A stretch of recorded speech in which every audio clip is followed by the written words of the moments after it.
Olá pessoal, sejam muito bem-vindos a mais um vídeo da Universidade da Química e hoje nós temos mais um Talk Química da série Estou Formado e Agora, onde eu falo um pouco sobre as oportunidades de cursos de pós-graduação que nós temos.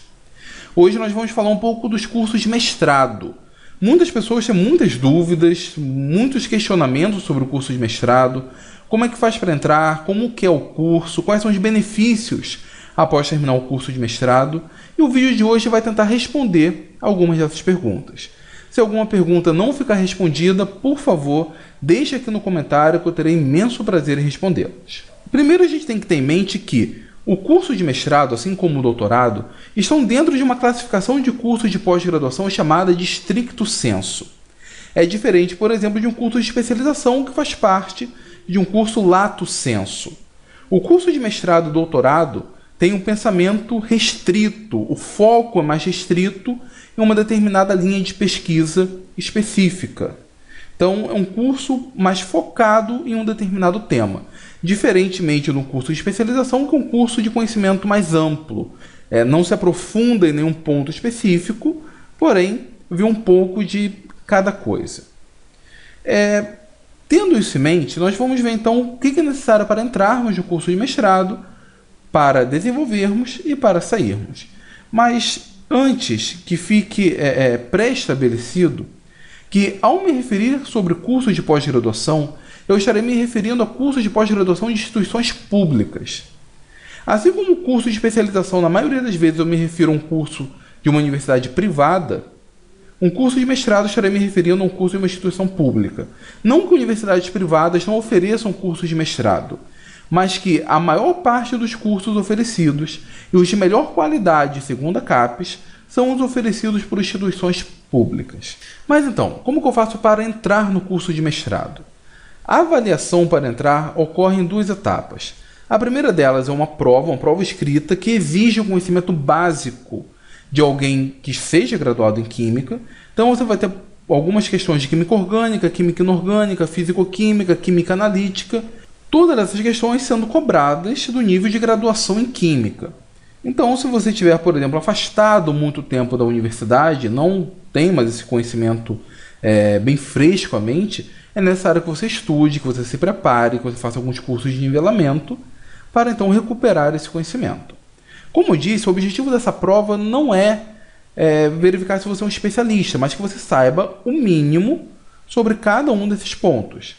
Então, se você está planejando fazer um curso de mestrado, pode assistir algumas aulas aqui da Universidade da Química, em especial as aulas do Mega Química.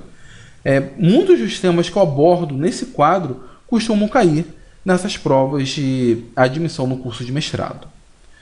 Depois dessa prova, que provavelmente vai ter caráter eliminatório, se você, por exemplo, tirar uma nota abaixo de 6, você está desclassificado, acima de 6, você está aprovado. A segunda parte é uma entrevista que não tem muito mistério. Vamos fazer algumas perguntas querendo saber se você tem claro na sua mente qual é o seu objetivo ao fazer um curso de mestrado. Então, não tem problema nenhum. Na verdade, por trás da entrevista, tem o que nós chamamos de análise de currículo. E aí sim vai ser a etapa classificatória, vamos dizer assim. Se você estiver empatado com alguém na prova escrita, o seu currículo é que vai fazer diferença. E aí, na análise de currículo, vai valer muitos pontos se você tiver, por exemplo, artigo publicado, se você tiver trabalho apresentado em congresso, isso pesa muito. Se você já fez, por exemplo, monitoria, iniciação científica principalmente. Então, o currículo para se entrar no mestrado e ter uma boa classificação começa na graduação. Começa lá, por exemplo, no seu segundo ano, quando você tem a oportunidade de fazer uma iniciação científica. Além disso, a maioria dos cursos exige que você apresente uma carta de recomendação. Essa carta de recomendação é feita por um professor universitário, não necessariamente da instituição onde você quer estudar, não necessariamente de um professor do programa no curso de pós-graduação. Se você for monitor, você pode pedir uma carta de recomendação ao seu orientador. Se você se julgou um bom aluno em uma determinada matéria, você pode pedir uma carta de recomendação a esse professor, ao seu orientador, por exemplo, de monografia, enfim, algum professor que você acha que vai lhe avaliar bem. Isso, mais uma vez, mostra que o nosso currículo é feito ao longo da graduação. Se você foi um péssimo aluno, se você colava nas provas, se você não tinha responsabilidade, Se você fez uma iniciação científica ou monitoria, você não ia trabalhar. Se você atrasava nos seus relatórios, com certeza isso vai pesar muito negativamente na hora de alguém fazer uma carta de recomendação para você. E se você não tiver uma carta de recomendação, ou duas no caso, você provavelmente não vai conseguir sua vaga no curso de mestrado. Então, que fique bem claro, a preparação do currículo começa no início da graduação e como você fez a sua graduação. Uma vez passadas essas etapas, você vai ter então a sua classificação. Vamos supor que o curso ofereça 30 vagas e tenha 40 inscritos. Bom, 10 vão ficar de fora. Na maioria das vezes, o número de inscritos não supera o número de vagas. Então, é muito comum todo aluno que presta um concurso para um curso de mestrado, desde que ele não seja reprovado na prova escrita, que ele seja aprovado para o curso. A diferença vai ser se ele vai estar apto para receber a bolsa ou não. E aí, esse apto para receber a bolsa vai estar condicionado à sua classificação. Normalmente, um curso que tenha 20 vagas vai oferecer 5 bolsas, 6 bolsas. Então, o ideal, caso você pleiteie a bolsa, é que você fique em primeiro, segundo, terceiro lugar. A bolsa é oferecida por instituições de fomento públicas, como CAPES, CNPq, aqui no Rio, FAPERJ, ou algumas instituições privadas. E a bolsa de mestrado hoje está no valor de R$ 1.500. Então, todo mês você vai receber R$ 1.500 para estudar. Hoje, esse é um valor relativamente pequeno, principalmente se você morar numa grande cidade. Alguns anos atrás, o poder de compra associado dele já foi muito maior. Eu mesmo comecei a receber uma bolsa de R$ 900 e ela tinha um poder de compra muito maior do que a de hoje, R$ 1.500. Mas ajuda bastante. Se você, por exemplo, é um jovem ainda, mora com seus pais, não tem gastos com alimentação, ou pouco gasto com alimentação, mas não tem gasto com moradia, a bolsa dá para segurar a barra ao longo do período do mestrado, que é de, no máximo, 2 anos. Então, o curso de mestrado tem ali um intervalo, você pode fazer no mínimo em 1 ano, no máximo em 2 anos. Se você extrapolar esse limite de 2 anos, você perde a sua bolsa. Outro detalhe importante, para que você ganhe a bolsa, a princípio você não deve ter vínculo empregatício. Se você chega, por exemplo, para fazer um curso de mestrado, e na hora da entrevista perguntam, você trabalha? Você fala, trabalho. Dificilmente eles vão te dar a bolsa se você tiver um concorrente, por exemplo, que não trabalha. Agora, se você já está ganhando a bolsa, está no mestrado, está ganhando a sua bolsa, e aí você passa um concurso público, principalmente se for para docente, você pode acumular a sua bolsa, desde que esteja dentro das regras estipuladas pelo programa de pós-graduação. Eu, por exemplo, acumulei a minha bolsa de doutorado com o meu trabalho no Instituto Federal. Mas isso foi porque a minha carga horária de trabalho estava no máximo de 20 horas semanais. E aí eu consegui comprovar que eu estava dando no máximo 20 horas de aula semanais, o restante do tempo eu poderia desenvolver o meu trabalho de doutorado, eu pude acumular o meu salário com a bolsa. Caso você não se enquadre nessas exigências, seja aprovado, por exemplo, para uma empresa e você vai trabalhar integralmente de segunda a sexta, a sua bolsa provavelmente vai ser cortada. Porque um curso de mestrado é um curso que exige dedicação. O ideal, a melhor situação é que você apenas faça o mestrado e colha os benefícios depois. É óbvio que cada um sabe isso, cada um. Dependendo da sua idade, você vai ter uma família para cuidar. R$ 1.500 não serão suficientes, aí você vai ter que trabalhar. Vai exigir mais da sua parte. Um curso de mestrado exige muito mais dedicação do que uma especialização. Mas você pode conseguir fazer o seu curso mesmo trabalhando. Só vai ter mais dificuldade. Uma vez definido como nós entramos e se teremos bolsa ou não, há apenas um detalhe sobre a bolsa. Algumas instituições, algumas agências de fomento, principalmente as estaduais, oferecem uma coisa chamada Bolsa Nota 10. Então, alguns alunos que se destacam depois de 1 ano, eles podem pleitear essa bolsa. Então, com isso, tem um valor a mais. Eu não sei quanto que a FAPERJ está pagando na Bolsa Nota 10 aqui no Rio. Mas se a bolsa padrão é R$ 1.500, ela deve pagar talvez uns R$ 2.000, R$ 2.100 para o bolsista Nota 10. E aí você vai ficar com essa bolsa no seu segundo ano de mestrado. Uma vez dentro do curso, tá, você foi aprovado na prova escrita, na entrevista, no currículo, entregou suas cartas de recomendação, conseguiu sua bolsa, agora vamos desenvolver o nosso trabalho.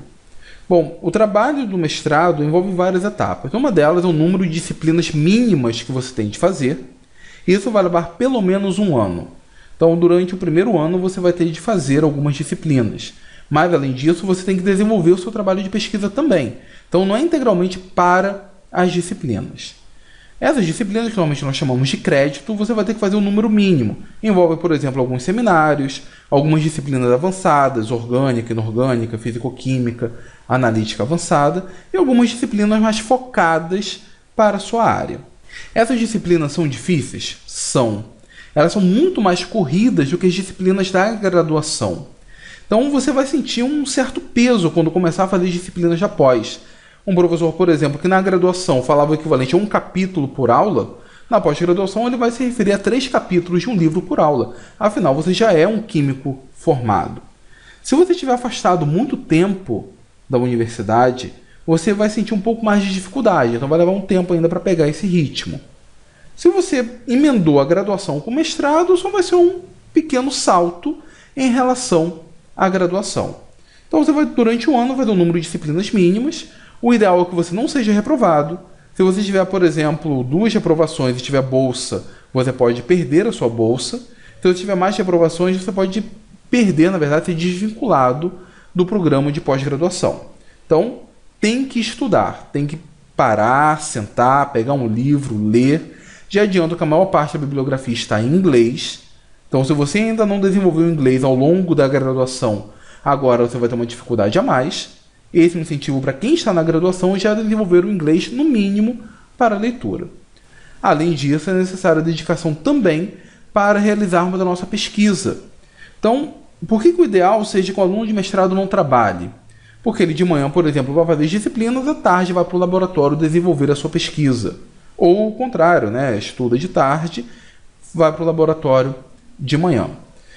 Não caia na armadilha de dedicar-se apenas às disciplinas. Comece a desenvolver o seu trabalho de pesquisa enquanto você estiver fazendo as disciplinas.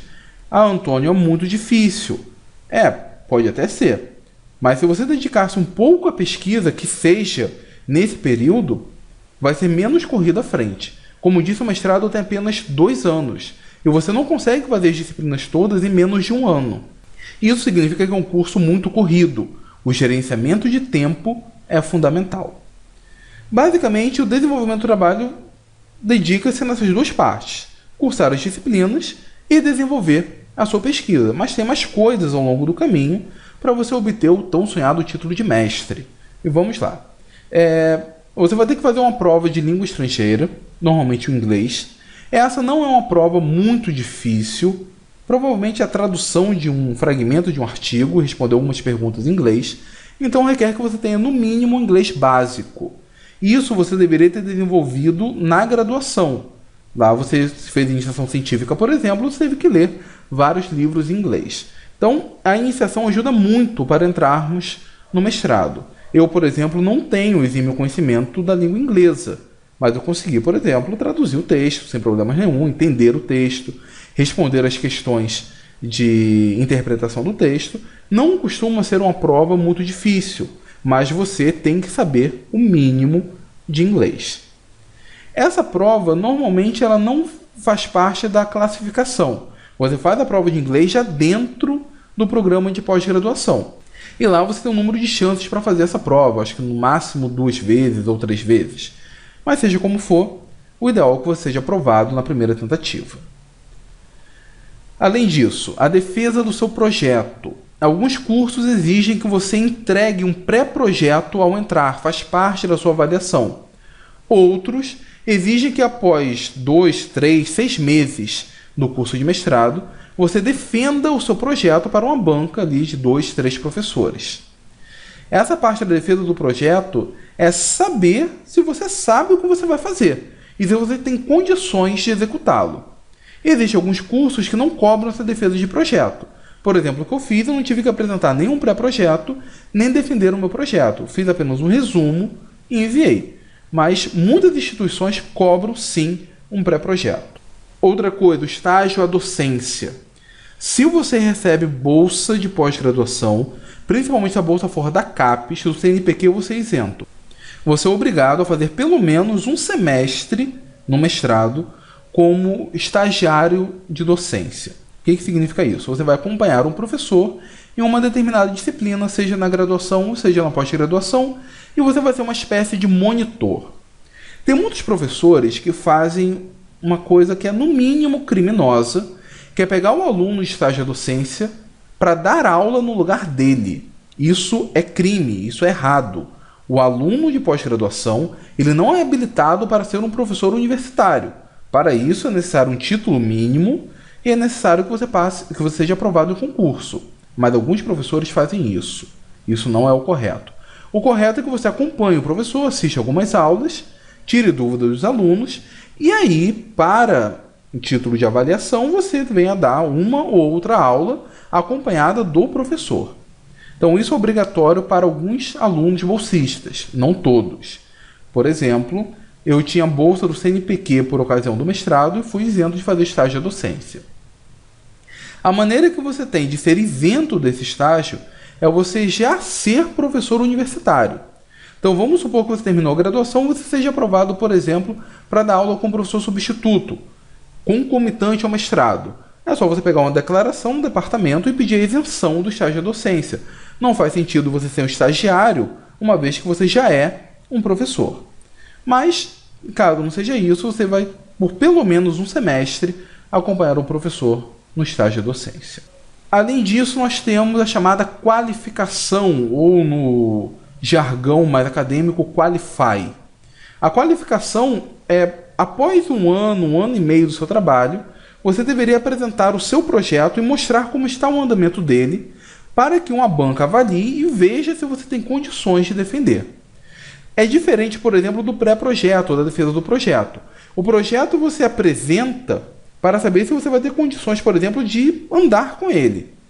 Lá na qualificação, você vai ter que defender o seu projeto, mas no ponto onde ele está, dizendo, olha, até agora eu consegui esses resultados, eu pretendo defender daqui a 6 meses, daqui a 8 meses, daqui a 1 ano, e eu quero saber se eu posso defender com os resultados que eu tenho, ou melhor, se eu já estou bem encaminhado para defender. A banca vai avaliar e vai dar o parecer, positivo ou negativo, e se for uma boa banca, eles vão te dar sugestões para que você faça um trabalho melhor, vão trabalhar, por exemplo, os pontos onde você está agarrado e vão dar sugestões para que você venha a resolver esses problemas. Embora isso possa variar de instituição para instituição, na maioria delas é só apresentar como está o seu trabalho até aquele determinado momento. Um outro ponto, esse seja talvez um dos mais difíceis de todos, é a redação de artigos científicos. Alguns programas de pós-graduação exigem que no mestrado você tenha no mínimo um artigo científico, uma revista com uma determinada classificação pela CAPES. Escrever um artigo, pessoal, não é uma tarefa fácil. Requer bons resultados, requer uma boa escrita, requer uma boa interpretação desses resultados, mas te ajudam muito a evoluir no conhecimento científico, a entender como que é feita a pesquisa hoje em dia e a compreender mais um pouco sobre a química de fronteira. O ideal é que você já comece a trabalhar, a pensar no seu artigo logo no começo do seu curso de mestrado. No primeiro resultado que você tiver, já começa a escrever um artigo. Escrever um artigo leva tempo. Um período de 2 anos é um período muito curto. Quanto mais cedo você começar, melhor. Uma vez realizadas todas essas etapas, nós vamos então ser aptos a defender o nosso título, e para isso nós vamos primeiro escrever uma dissertação e não uma tese, como a maioria das pessoas chamam. E nessa dissertação você vai descrever o seu trabalho, você vai mostrar o que você fez, os resultados que você obteve e como isso pode ser útil, por exemplo, para o desenvolvimento da química. O seu trabalho de dissertação não precisa ser inédito. Isso significa que você tem que ir para o laboratório, você tem que sintetizar um composto, você tem que identificá-lo, seja através de propriedades físicas, RMN, infravermelho, seja através de propriedades químicas, ou você pode fazer modelagem molecular de uma série de sistemas, enfim. Você não precisa de algo exatamente inédito, mas no mínimo algo melhorado. algo que aumente o seu conhecimento em uma determinada área e que venha contribuir para a comunidade científica. Uma vez terminada a sua dissertação, o seu orientador vai dar o aval para que você defenda. Ele leu a sua dissertação antes, ele discutiu contigo, você corrigiu o que tinha que corrigir, e aí você está pronto para defender. Nós temos então a defesa propriamente dita. Você vai, durante o seminário de 40 a 50 minutos, você vai expor o que você fez ao longo desses 2 anos. Uma banca constituída de seu orientador e mais 2 professores, em média, um deles de uma instituição de fora, não é um membro local, é um membro de fora, de uma outra instituição, vão te avaliar e no processo da arguição você deve responder, deve deixar claro que você tem competências para receber o título de mestre em Química em uma determinada área. Essa parte, pessoal, pode ser a mais tensa, mas, por incrível que pareça, é a mais fácil. A parte mais difícil você já fez. Foi cursar as disciplinas, foi ser aprovado, foi fazer sua pesquisa, foi obter bons resultados, foi escrever sua dissertação. Depois que sua dissertação está escrita, o seu orientador já avaliou. Teoricamente, você já está aprovado. Na defesa, você vai apenas apresentar esses resultados. E a pessoa que melhor conhece o seu trabalho é você. Você conhece mais sobre ele, ou pelo menos deveria conhecer, do que os membros da banca. Então, esse é um processo que deveria ser mais tranquilo. As perguntas que eles te fizerem, foi você que fez o trabalho, então você vai saber responder.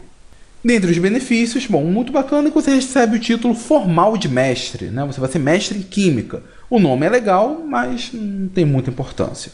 O primeiro benefício é que você está inserido na pesquisa acadêmica e, portanto, você pode seguir essa carreira fazendo um doutorado ou entrando para uma instituição de curso superior. Você pode ser um professor universitário com o título de mestre. Inclusive, em muitas universidades públicas ainda se cobra apenas o título de mestre. Normalmente é feito isso quando não existe aprovados para o concurso para doutores. E aí abre um concurso para mestres. Mas você ainda tem essa oportunidade de entrar numa universidade com o título de mestre. Além de poder dar aula, por exemplo, em universidades privadas. O conhecimento, obviamente, que você adquiriu ao longo de todo esse período não tem preço. É muito válido para você aplicar na sua vida profissional. Existe uma modalidade de mestrado, que é o mestrado profissional, que, enfim, ele tem o mesmo peso que o mestrado acadêmico, porém focado mais diretamente ao seu mercado de trabalho. Seria uma coisa ideal caso você não queira seguir a carreira acadêmica. Você queira fazer o mestrado, mas continuar trabalhando na sua área. Um outro benefício, por exemplo, do mestrado é caso você entre em uma instituição superior de ensino, você tem um aumento salarial, ou melhor, não uma instituição superior de ensino, existem várias instituições que na carreira lhe dão um aumento salarial simplesmente pelo fato de você ter o título de mestre. Por exemplo, nas instituições superiores de ensino, você tem um aumento de mais ou menos 40% do seu salário se você tiver o título de mestre.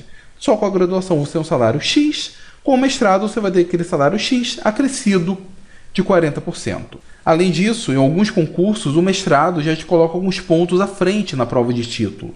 Alguns pontos à frente, inclusive, de quem já tem a especialização. Eu acho que vale muito a pena fazer o mestrado, nem que seja para você conhecer melhor o mundo acadêmico e talvez conhecer a química, o mestrado em química especificamente, a química como que é feita hoje. Não é aquela química restrita a livros, é uma química que está presente em artigos. O que é feito hoje em dia? O que tem de novo? Isso você aprende nos cursos de pós-graduação, principalmente no mestrado e no doutorado. Bom, pessoal, o vídeo de hoje ficou um pouco longo, mas na verdade sobre o mestrado nós tínhamos muita coisa o que falar. Eu espero que vocês tenham gostado. Se vocês gostaram, por favor, então compartilhe o vídeo, curtam, deixem suas dúvidas no comentário, se inscreva aqui no Universidade da Química. E além disso, caso você tenha alguma dificuldade em fazer o seu pré-projeto ou precise de algum nivelamento para fazer a prova de mestrado, a Universidade da Química oferece aulas particulares e consultorias online. Eu vou deixar o link aqui embaixo, vocês podem entrar em contato comigo, nós agendamos o melhor horário para vocês e eu terei imenso prazer em ajudá-los a entrar no curso de mestrado. Mais uma vez, muito obrigado e até a próxima da Universidade da Química.